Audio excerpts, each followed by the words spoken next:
Is the gentleman from South Carolina, the chairman of the Oversight and Government Reform Committee, Mr. Gowdy, for 5 minutes.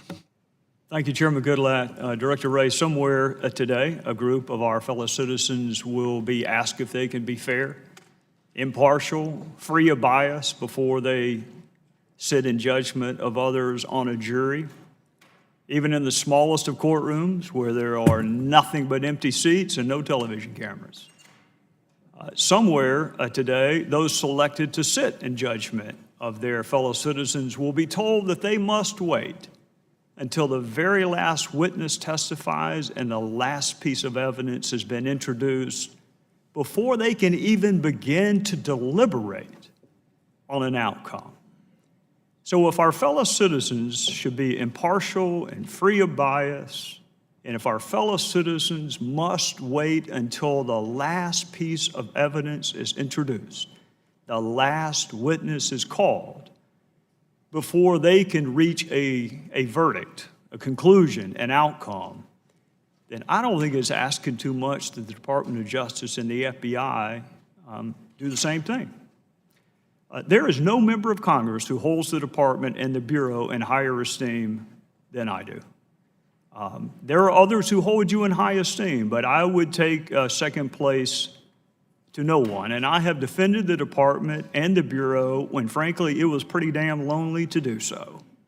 When my Democrat friends were asking that Jim Comey be prosecuted for a Hatch Act violation about this time last year, they now want him canonized, but this time last year they wanted him prosecuted for a Hatch Act violation. When your predecessor sat right where you're sitting and was embroiled in a fight with this little tiny startup company called Apple, I was on the side of the Bureau.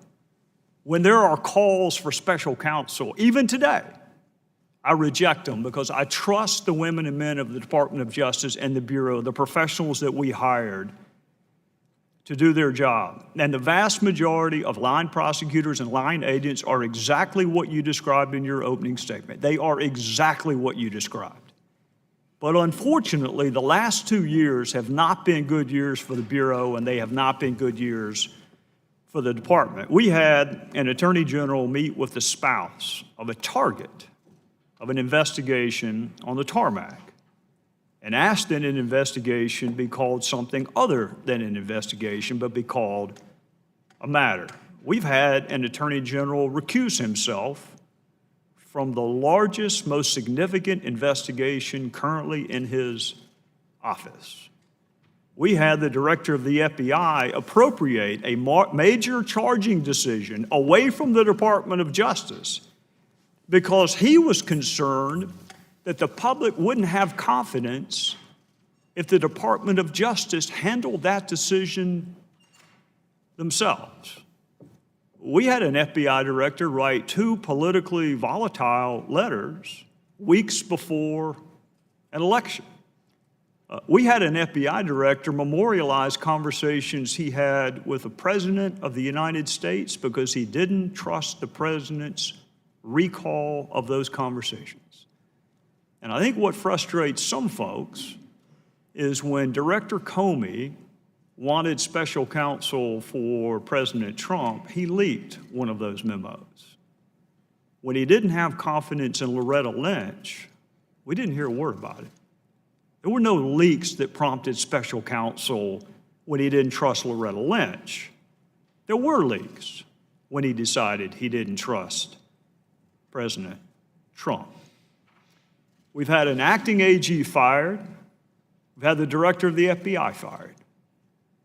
And we can't manage to find prosecutors who haven't donated to presidential candidates. Out of all the universe of prosecutors that you used to work with, and I used to work with, and Johnny Ratcliffe used to work with, we can't find a dozen that haven't donated to major political candidates.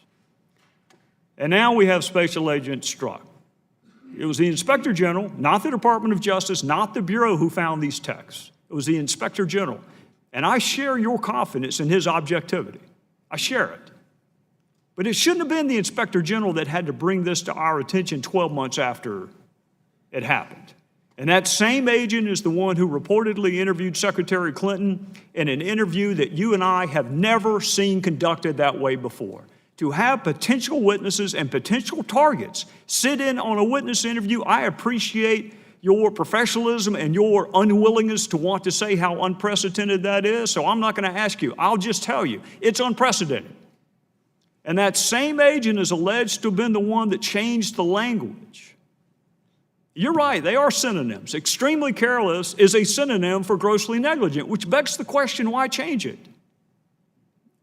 But you and I know why it was changed. It was changed because the statute says grossly negligent. And if you're not going to charge someone, God knows you don't want to track the statute with the language that you use. That would be stupid. What's also stupid is to do that memo 2 months before you've interviewed the target. That memo was drafted before the last witness was interviewed. Director, it was drafted before the target of the investigation was even interviewed. Which makes people wonder, was the decision made before the interviews were finished? And now we believe that that same agent is also involved in the investigation into President Trump and his campaign, and may have interviewed Michael Flynn. That hasn't been confirmed, and we don't know what role, if any, he took in the preparation of documents for court filing. So I'm going to say this because I'm out of time, and I appreciate the chairman's patience with me. You have a really important job. When all else fails in this country, we want to be able to look to the FBI. We want to be able to look to the Department of Justice. When all the other institutions we trust, including Congress, appear to be broken, we want to be able to look to you. It's been a really bad 2 years. I am counting on you to help answer our questions in Congress, our fellow citizens' questions, but I am more than anything counting on you to go back to work for that blindfolded woman holding a set of scales that really doesn't give a whit about politics. That's the FBI that I want. Time, gentleman, has Mr. expired. Chairman, The director Mr. is Chairman, welcome to respond. Just a 30-second response. First, let me say, Congressman Gowdy, I'm well aware of your longstanding support for the Bureau and the Department, and I want you to know we appreciate it. And second, I want to assure you and every other member of this committee that there is no scenario under which I would have taken the President's nomination if I were not committed to the kind of independent, impartial, objective, and professional pursuit of the facts. I wouldn't be here if I weren't committed to that, and I can give this committee that commitment. The chair.